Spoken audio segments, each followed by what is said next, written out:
आइए। सबसे ज्यादा तो हम खाई।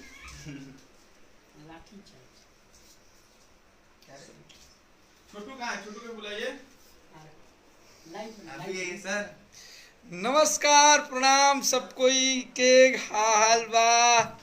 सबके एडवांस में हैप्पी छठ पूजा। और आज आप सब सच में अपना भाई के इतना आशीर्वाद प्यार देले बनी जा तगड़ा तरीका से कि हमनी के जो की रिकॉर्ड एगो अपने आप में ही खेसारी भैया हिट मशीन, जिनको तो आप लोग जानते हैं। अरे नमस्ते प्रणाम आप सभी लोगों को। सबसे पहले तो भाई हमेशा कहते हैं हम कि जो आदि शक्ति का भगवान है वो आप लोग हैं, हमारे ऑडियंस लोग हैं। और एक बार फिर से आप लोगों ने साबित कर दिया।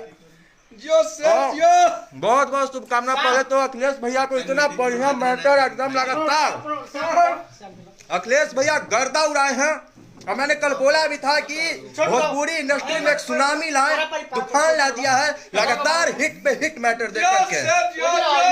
और डिजिटल पार्टनर भाई कहीं ना कहीं आप लोगों ने जो आशीर्वाद दिया है हमारे कंपनी के ऊपर, तहे दिल से हमारा पूरा परिवार आज देखिए हम लोग कितना खुश हैं। सभी लोग देखिए कितना खुश हैं। ये सारे लोग मिल के इतिहास बनाए हैं, पूरे सभी लोग। और ये खुशी का कारण आप लोग हैं। तो हाथ जोड़ करके आपसे निवेदन है, आप लोगों से बस यही चाहेंगे कि आप लोग इसी तरीके से हमारे कंपनी के ऊपर आशीर्वाद देते रहिएगा। और भाई हमेशा से कहते हैं कि जब शेर दहाड़ता है ना तो पूरा जंगल के जानवर और ये होती है